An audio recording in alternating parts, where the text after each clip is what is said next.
In this very course, we'll be learning the selection tool. Okay, we have the object selection tool, the quick selection tool, and the magic wand. They are all selection tools, just like the previous two selection tools we've discussed. So beginning with the object selection tool, all you just need to do is to pick the object selection tool, okay, and then all you need to do is to click and drag over the object. When you click and drag over the object, it tries to look for the edges of the object and select the object for you.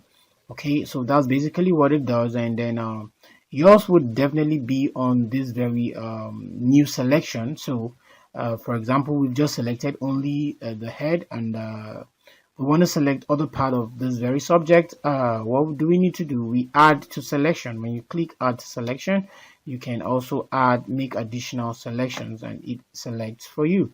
You can click and drag and it selects for you. Okay, click and drag and it selects for you. All right, so let's deselect and try to see if it can pick the entire object at once. It did, and we have a complete object. So this is an object selection tool. Now the edges might not be very perfect, so you can actually mix with other tools to be able to select the edges, but it does a good job, and it is handy. Okay, so let's try this on another image to see how well it could work for us. Let's bring in this image that we used previously in our previous class, and then we use it, and then we click and drag and see what it does, like automatically. So you see what we were stressing out to do earlier with the previous tool, the object selection tool does it. The only challenge is that the object selection tool is not in the previous versions of Photoshop. Okay, so we feather and then we duplicate. Okay, we just right click and layer via copy, and there we go. So we have a beautiful selected object, and you can do quite a number of things you intend to do with it, and we'll be learning that over time. So we come back to this, and we can feather, and we feather maybe by 2, and then layer via copy, and then we put a background. So you can put in any kind of background below it, and then you have what you want. The feather is smudged because the image is quite a little one, so we go back through history, and then feather again, and then maybe we feather with 1 or less, 0.5. okay, and then we duplicate, leave a copy, and then bring in this new layer, and there we go. Okay, now when you look closely, you discover there are some errors, some blemishes. You can also always take your time to blend them before you duplicate or copy.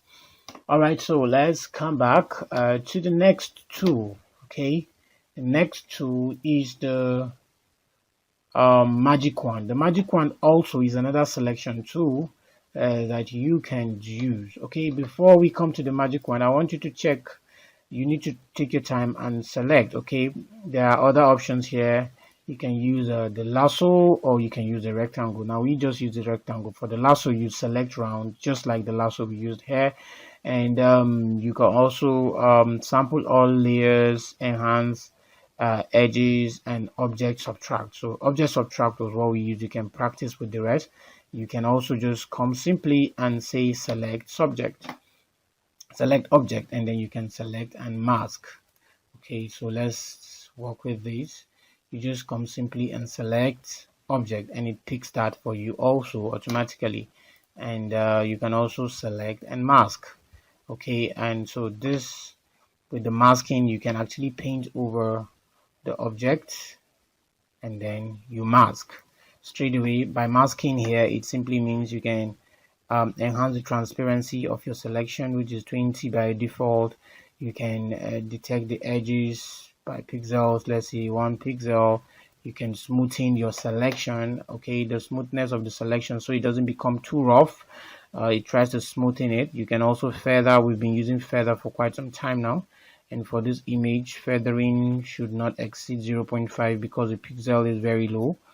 Okay, and then all right, and then you can also check out the contrast and shift the edges either inwards or outwards. Okay, all right, so when you do that and you're very okay, and you just click OK, and there we go. Now we have a little challenge here, so you can always fix that from your selections, okay? But of course, take your time to practice. So we've practiced with this. Let's go forward. You can always fix this challenge, okay? You can always fix this challenge. Select and mask. We selected. Now it was because this area wasn't selected. So let's see what the transparency is like. Let's bring out the transparency so we can see more better. So where we are making errors, we can see and add or subtract. Okay, so there we go. All right, so we can see that it's selected the image like we would want it.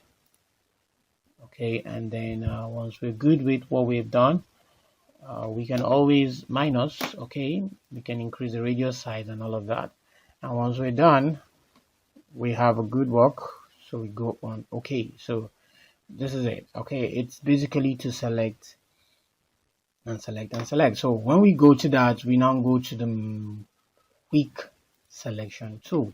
For the quick selection tool, I want us to use a whole new image. So we can go back simply by selecting the image from history, and it undo everything that we've done. For quick selection tool, you use it to select edges too by just clicking and dragging. Okay, and click and drag, and it picks the edges of the subject for you. And you can always minus and add, like you remember, which we learned that already. So you can minus, you can add. So basically these selection tools help you to select many things, you know, within a subject, and use it to, and you modify it to whatever you want to modify it to. And of course, feel free to mix these different tools. Feel free to use them. So let's say we want to minus this very spot, so we can reduce it by simply reducing it from here, or we'll press reduce it from our keyboard by simply pressing this very key and reduce it. Okay, so this is plus thing, not a minus. Let's try the plus, and we plus, and it is added just that very spot. So if the brush size is so little, it can add that very space. So we have added, and so we can also subtract. This ones. We can also subtract whatever we don't want. We can subtract them. Okay. So as you can see, we've succeeded in subtracting and adding with this quick selection tool, and it's very handy. So we can feather and go ahead to modify it just every way we want to modify it. Now for this, remember we selected from outside, so if I do layer via copy, it's just going to select the outward layer for me. But if I want the subject, the very person on this very image, so what I need to do is to right click and select inverse before I copy the layer. So layer via copy, and it comes back, and then we have the subject selected.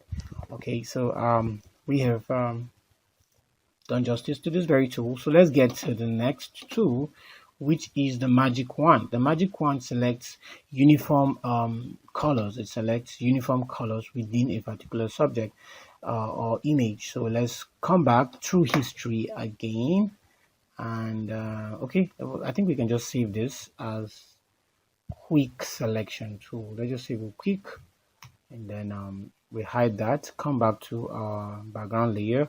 And so what you do is just one click, it selects uniform colors. One click, it selects uniform colors. One click, it selects uniform colors.